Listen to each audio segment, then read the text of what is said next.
Good morning students. Discuss करते हैं chapter hello alkenes and hello arenes. ये NCERT हमने लिया है बोर्ड लेवल के लिए। जो स्टूडेंट्स बोर्ड्स में अटेम्प्ट कर रहे हैं उनके लिए चैप्टर वाइज हमने सोल्यूशन लिए हैं। Hello alkene and hello arenes लिए हैं। पेन एनसीईआरटी पे नहीं चलेगा, इसलिए हम लिखेंगे बोर्ड पर और एनसीईआरटी रेफरेंस बनाएंगे, जिससे कि कौन सी रिएक्शन हम कहाँ पर डिस्कस कर रहे हैं आपके दिमाग में एक बेटर माइंड मैपिंग बनती है, इसलिए। ठीक है, तो नॉमेनक्लेचर आप कर लेते हैं।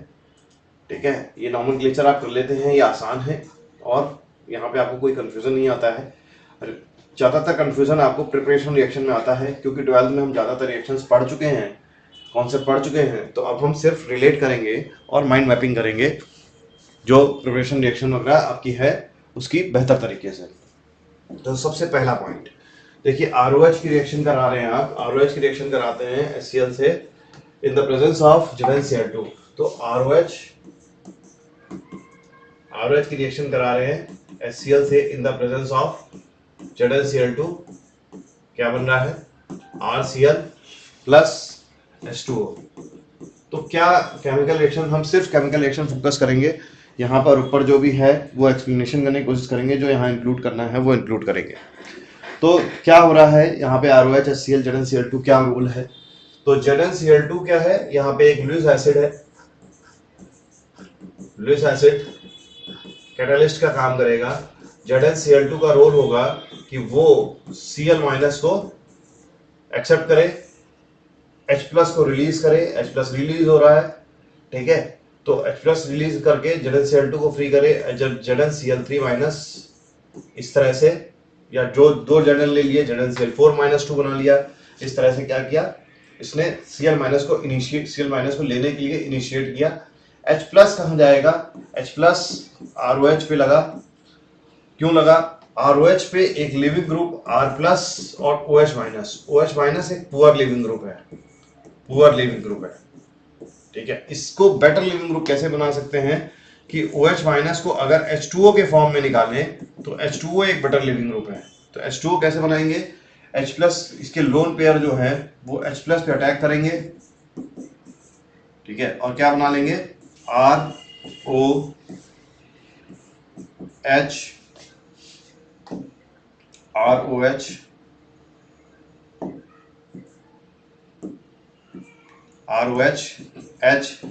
चार्ज।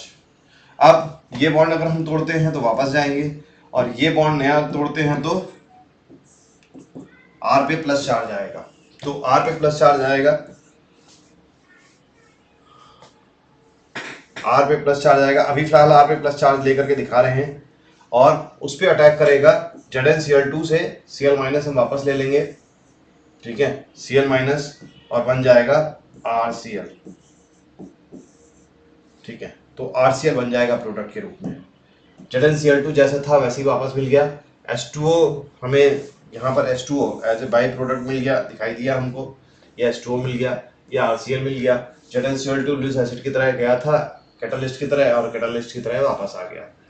लेकिन यहाँ पर R+ पूरी तरह से ऐसे लिखना ठीक नहीं है, क्योंकि आप जब पढ़ते हैं स्कूल कॉलेजेस में, स्कूल्स में, तो स्कूल में कॉलेजेस में पढ़ते हैं तो क्या होगा कि RCl HCl ROH, sorry,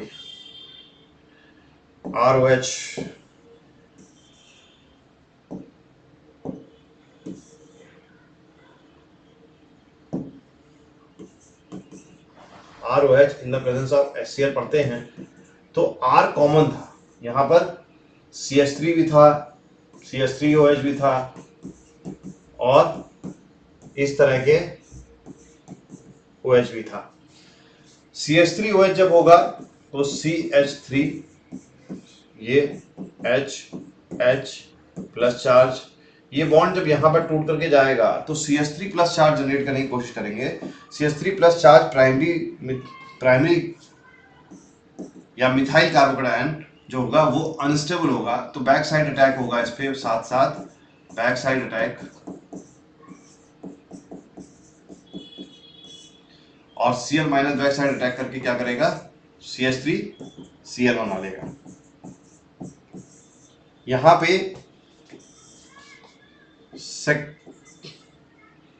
second order reaction होगी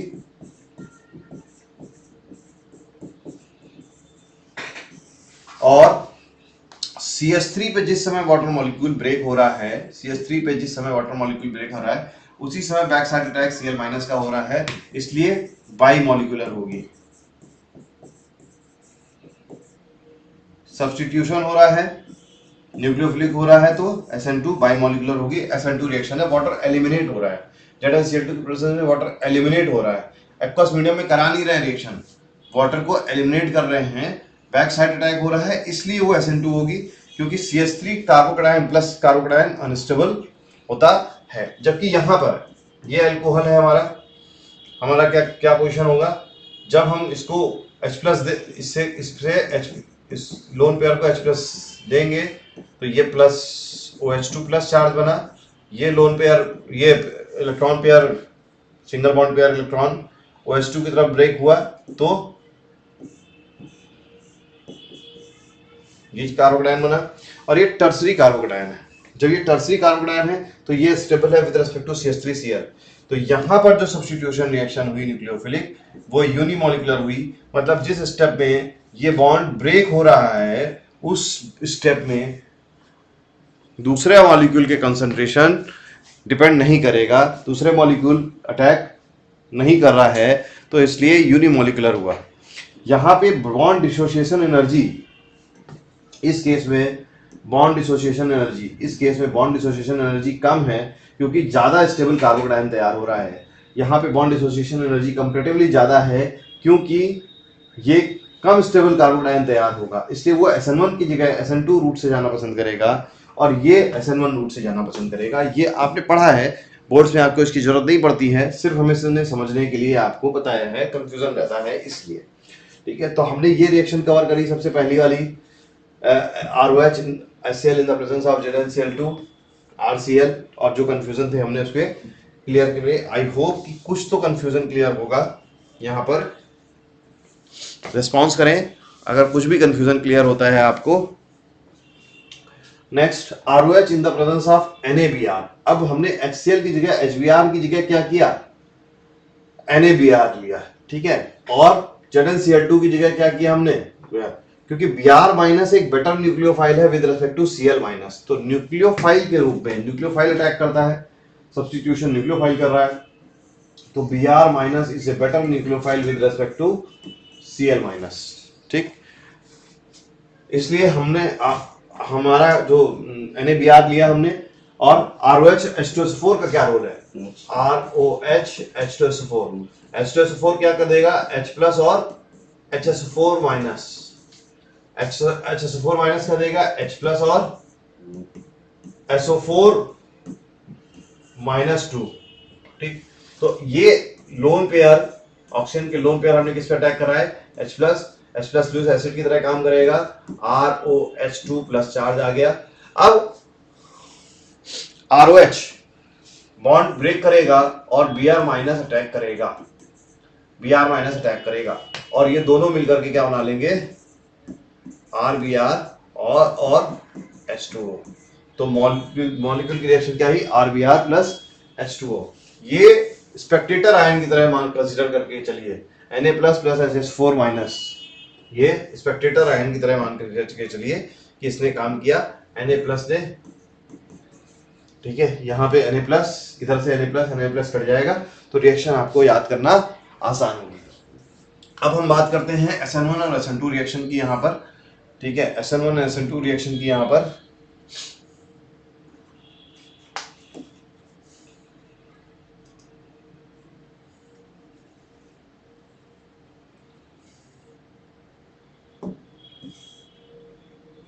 अब हम बात करते हैं SN1 SN2 रिएक्शन की। यहाँ पर ये स्पीसीज, ये इंटरमीडिएट, अगर CH3OH2 प्लस है, ठीक है, तो आप जब ये बॉन्ड ब्रेक करना चाहेंगे तो CH3 प्लस कार्बोकैटायन तैयार होगा। CH3 प्लस कार्बोकैटायन अनस्टेबल होता है, इसलिए साइमल्टेनियसली अटैक दिखाएंगे Br माइनस का, और जब Br माइनस साइमल्टेनियस अटैक दिखाएंगे तो रिएक्शन बाई मॉलिक्यूलर होने का डायरेक्शन होगा, और सेकंड ऑर्डर रिएक्शन हो रही होगी, मतलब Br माइनस की कंसंट्रेशन डिपेंड करेगा, न्यूक्लियोफाइल जितना स्ट्रांग होगा उतना बेहतर ये रिएक्शन होगी। Br minus is a stronger nucleophile with respect to Cl minus, क्योंकि इसका साइज बड़ा है और बड़े साइज पे पोलराइजेशन ज्यादा होगा, तो Br माइनस ज्यादा बेटर न्यूक्लियोफाइल का काम करेगा with respect to Cl minus. तो ये रिएक्शन कंपैरेटिवली बेहतर तरीके से प्रोसीड करेगी और CH3 का Br बनाएगी। लेकिन क्या यही चीज दूसरे उसमें मैटर करेगी? यही हमने ROH2 प्लस हमने क्या किया, लिया ROH2 प्लस लिया, तो हमने ROH2 प्लस में ROH2 प्लस R ग्रुप जो लिया हमने टर्सरी ले लिया, टर्सरी, ठीक है, इस तरह से टर्सरी ले लिया है। तो ये जो बॉन्ड ब्रेक कर रहे हैं और Br माइनस का अटैक कर रहे हैं इस बार, क्योंकि ये जो बॉन्ड ब्रेक करेंगे तो ये कार्बोकटाइन क्या बन रहा है, टर्सरी कार्बोकटाइन बन रहा है। यहाँ भी मिथाइल ग्रुप लगा हुआ है, यहाँ भी मिथाइल ग्रुप लगा हुआ है, यहाँ भी मिथाइल ग्रुप लगा हुआ है। 3 मिथाइल ग्रुप के साथ 3 डिग्री कार्बोकटाइन की स्टेबिलिटी 2 डिग्री से ज्यादा और विद रिस्पेक्ट टू 1 डिग्री और ज्यादा होती है। इसलिए क्या होगा कि ये रिएक्शन पहले के रेस्पेक्ट में SN1 की तरफ मूव कर जाएगी। SN1 मतलब जिस समय Br minus attack same time पे अटैक करने की जरूरत नहीं है, बैक साइड इसकी क्राउडेड भी है, bond breaking bond dissociation energy पिछले के रेस्पेक्ट में कम भी है, ठीक है, बॉन्ड डिसोसिएशन एनर्जी कम भी है, क्योंकि जो कार्बोकटाइन बन रहा है वो ज्यादा स्टेबल भी है in the presence of aqueous medium, in the presence of aqueous medium. अगर एक्वस कहीं पे भी प्रेजेंट है तो उस मीडियम में ये कंपैरेटिवली कार्बोकटाइन ज्यादा स्टेबल है, ठीक है। 3 डिग्री कार्बोकटाइन बन रहा है वो स्टेबल होता ही है, ठीक है। तो हमने क्या किया, Br माइनस का सेम टाइम पे अटैक की आवश्यकता नहीं है, बॉन्ड डिसोसिएशन एनर्जी कम है, ठीक है, मोर स्टेबल कार्बोकटाइन बन रहा है। तो ये सारे पॉइंट इंडिकेट करते हैं कि जो रिएक्शन CH3OH2 प्लस में ज्यादा SN1 का पार्ट था विद रिस्पेक्ट टू SN2, वही रिएक्शन, वही सेम रिएक्शन CH3OH2 प्लस में SN1 ज्यादा हो जाएगी विद रिस्पेक्ट टू SN2। अब यहां देखिए मैं दोनों ही जगह सेम लिख गया हूं, तो कुछ ना कुछ तो गलती हुई है बोलने में, करने में, लिखने में। तो वो आप लॉजिकली सोच सकते हैं कि CH3 प्लस कार्बोकटाइन जो बनेगा वो लेस स्टेबल होगा, इसलिए बैक साइड अटैक करने की possibility, same back side attack करने की पॉसिबिलिटी न्यूक्लियोफाइल के द्वारा सेम टाइम पे होनी चाहिए। ओरिएंटेशन ऑफ द मॉलिक्यूल पीछे से क्राउडेड कम होना चाहिए, orientation of the molecule back side रहना चाहिए। तो SN2 is more than SN1, यहाँ SN2 is more than SN1, ठीक है।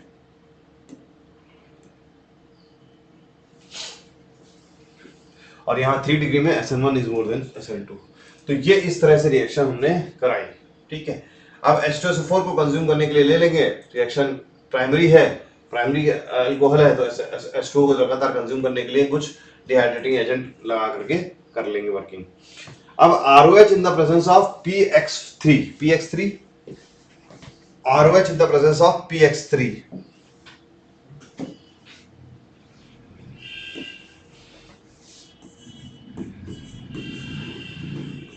ROH in the presence of PX3 क्या बन गया, RX प्लस PX3 है तो H3PO3 बनेगा, H3PO3। और जब PX5 होगा ये तो H3PO4 बनेगा। चलिए देखते हैं किस तरह से क्या बनता है, क्या होता है। PX3 फॉर एग्जांपल ये PX3 है, ठीक है। हमने इसको यहां पर एग्जांपल के रूप में, यहां PX3 में हम क्या करेंगे, Cl ले लेते हैं, PCl, Cl और Cl एक लोन पेयर होगा और इसका हाइब्रिडाइजेशन sp3, PX5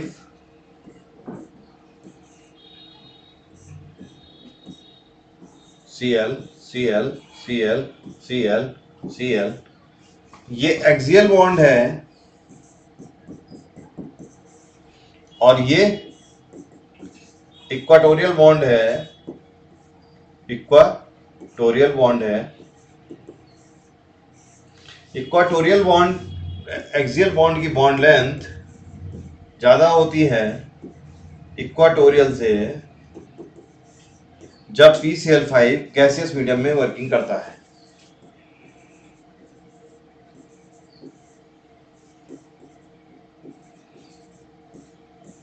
ठीक है, ROH लिक्विड मीडियम में हमने ले रखा है, PCl5 हमने गैसियस मीडियम में था, उसको हमने क्या किया है, लिक्विड मीडियम में जैसे मतलब जैसे H2S पास करते हैं वैसे ही हमने PCl5 पास किया और इसके क्लोरीनेशन किया। तो क्लोरीनेशन में OH minus poor leaving group है, वो H2O में कन्वर्ट हो रहा था अब तक जब हम H प्लस का अटैक करवा रहे थे। अब यहाँ पर H प्लस का अटैक तो करवा नहीं रहे हैं, OH माइनस के फॉर्म में रिलीज करने की कोशिश करेंगे, लेकिन वो तो पुअर लिविंग ग्रुप है, H2O के फॉर्म में हो नहीं रहा है। तो ये रिएक्शन कैसे होगी, ये रिएक्शन कैसे होगी, ये स्टूडेंट्स का प्रश्न है मेरे लिए। ठीक है, और H3PO3 थोड़ा H3PO3 के स्ट्रक्चर्स को जान करके चलेंगे। तो पिछले ही स्ट्रक्चर पे पहले वापस आ जाते हैं।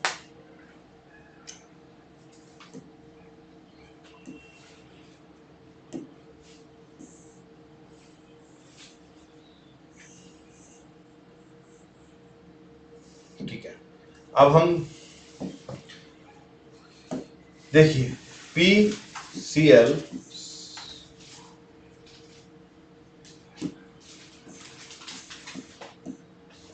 Cl Cl Cl और Cl, पांचों Cl OH से रिप्लेस करें या 3 Cl OH से रिप्लेस करें हैं।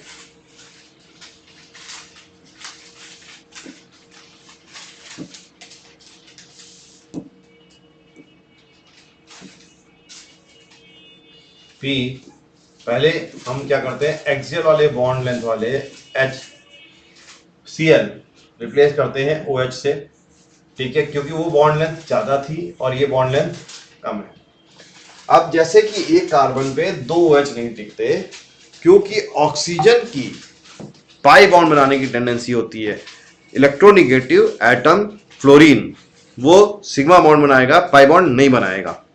ठीक है, तो आप फ्लोरीन के साथ पाई बॉन्ड बनाने की टेंडेंसी नहीं देखेंगे, कहीं पे भी है ही नहीं, सिंगल बॉन्ड बनाएगा, दूसरे की बॉन्ड की पाई बॉन्ड की बात ही नहीं करते। फिर second most electronegative atom oxygen, तो वो क्या करता है कि बगल वाले एटम से पाई बॉन्ड ज्यादातर बना ही लेता है। कार्बन डाइऑक्साइड, मोनोऑक्साइड, फॉस्फेट के साथ, सल्फेट के साथ, सल्फर के साथ, फॉस्फोरस के साथ, सिलिकॉन के साथ, जिसके साथ मिलेगा कोशिश करेगा पाई बॉन्ड बना लेगा। अगर सही स्टेबल नहीं है, जैसे SI के केस में मैं बोल गया, तो वहां पर क्या करेगा, SiO के साथ सिग्मा बॉन्ड बनाते हुए वो नेटवर्क स्ट्रक्चर बनाने के प्रयास करेगा। तो इसका कारण है ऑक्सीजन के पाई बॉन्ड बनाने का, क्योंकि उसके पास 2 अनपेयर्ड इलेक्ट्रॉन है, फ्लोरीन के पास 1 है, नाइट्रोजन के पास 3 है। फ्लोरीन की इलेक्ट्रॉनिगेटिविटी ज्यादा है, 1 अनपेयर्ड इलेक्ट्रॉन की वजह से पाई बॉन्ड नहीं बनाएगा। ऑक्सीजन के पास 2 अनपेयर्ड इलेक्ट्रॉन है, 1 सिग्मा और 1 पाई में इन्वॉल्व हो जाएंगे। नाइट्रोजन के पास 3 अनपेयर्ड इलेक्ट्रॉन है, तो 1 सिग्मा और 2 पाई के फॉर्म में हो जाएंगे। तो ऑक्सीजन ज्यादातर पाई बॉन्ड बना ही लेता है। 2 OH इसीलिए अनस्टेबल दिखाएंगे, क्या करेगा, ये यहां पर और ये बॉन्ड यहां पर माइनस H2O, तो क्या बन गया, POCl3।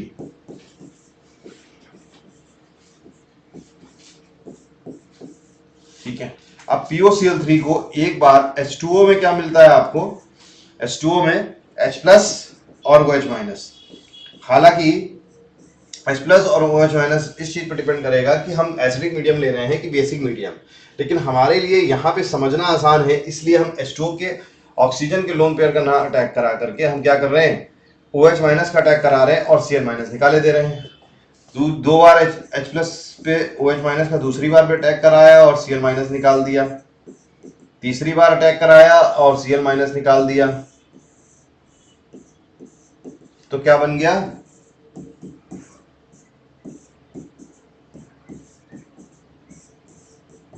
तो क्या बन गया H3PO4।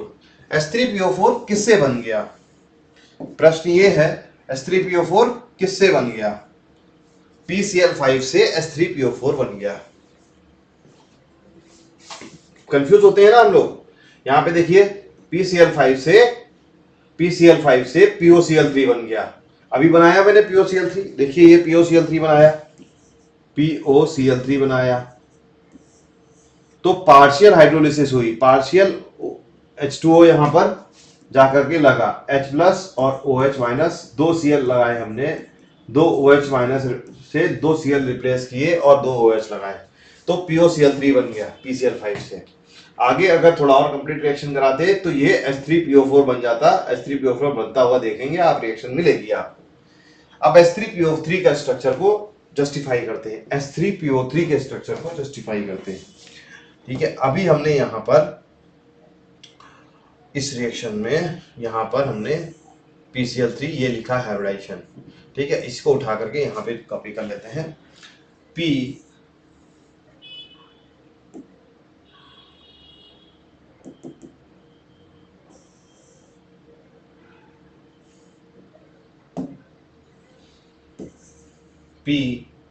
Cl और Cl, ये लोन पेयर है इलेक्ट्रॉन, इसका हाइब्रिडाइजेशन sp3। s कौन किसका, s 3s और 3p ऑर्बिटल मिल करके ये क्या बना रहा है, sp3 हाइब्रिड ऑर्बिटल बना रहे हैं थर्ड शेल के। कौन से ऑर्बिटल खाली हैं, d ऑर्बिटल खाली हैं, जो कि OH माइनस का लोन पेयर एक्सेप्ट करने के लिए अवेलेबल है, H प्लस और OH माइनस। ठीक है, H प्लस और OH माइनस। ठीक, तो क्या करेंगे हम, तीनों Cl निकाल लिए हमने, एक एक करके हाइड्रोलिसिस करी, OH माइनस लगाया, पिछली बार जैसे किया था वैसे ही किया हमने, H3PO3 ये बना लिया। लेकिन हम ये देख सकते हैं कि ये तो H3PO3 का स्ट्रक्चर, H3PO2 का स्ट्रक्चर, H3PO3 का स्ट्रक्चर नहीं होता है। H3PO3 का स्ट्रक्चर क्या होता है, हम ये देख सकते हैं कि H3PO3 का स्ट्रक्चर क्या होता है, फास्फोरस डबल बॉन्ड ऑक्सीजन, बचे हुए OH, और ये देखिए ध्यान से ये H होता है।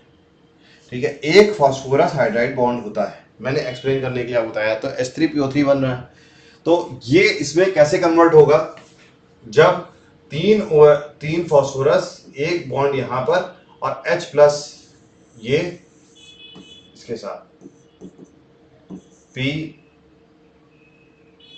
Single bond H, double bond O, OH और OH बना लेगा। आसान है, ठीक है, पहले भी कर सकते थे हम, डायरेक्ट H प्लस का अटैक वहां पे कराते और 2 OH माइनस यहाँ पे लगा देते, एक Cl लगा रहने देते तो आपको कंफ्यूजन होता, इसलिए हमने ऐसा किया ही नहीं। हमने क्या किया, तीनों OH है, तीनों Cl रिप्लेस किए और टॉटोमराइजेशन जो आपकी कार्बन के साथ करते थे वो मैंने यहाँ पे फास्फोरस और ऑक्सीजन और हाइड्रोजन के साथ कर दिया विद इन द मॉलिक्यूल। ठीक है, तो इस तरह से हमें H3PO3 मिल गया। एक स्ट्रक्चर जिसमें आपको कंफ्यूजन होता है वो मैं और डिस्कस करना चाहूंगा। ठीक है, फास्फोरस के ही ऑक्साइड्स का है, क्योंकि कंफ्यूजन होता है इसलिए डिस्कस कर रहे हैं। इसको कंपेयर करूंगा इससे। ठीक है, बहुत इंपॉर्टेंट है पॉइंट, फास्फोरस डबल बॉन्ड,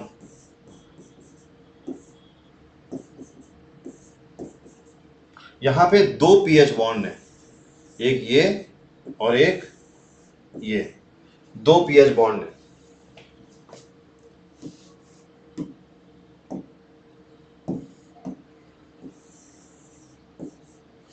ठीक है, जब आप रिड्यूस करेंगे तो इस तरह से इनमें से कोई भी पीएच बॉन्ड हाइड्रोजन लेकर के सामने में जाएगा तो हाइड्रोजन लेकर के रिड्यूस करेगा। डाइजोनियम में जब डाइजोनियम कंपाउंड बनाते हैं हम, जब जिन लोगों ने एनिलीन पढ़ लिया है, आखिरी चैप्टर एनिलीन पढ़ लिया, उनको ये समझ में आएगा कि S3PO2 हम लेते हैं डायजोनियम में और N2 को रिमूव करते हैं और H- जाके लगा देते हैं, तो वहां पे ये काम आएगा, आपको याद करना आसान होगा।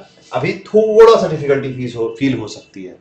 तो हमने S3PO3 और POCl3 का एक्सप्लेनेशन दे दिया, अब हमें ROH और PCl PX3 का एक्सप्लेनेशन देना है आपको।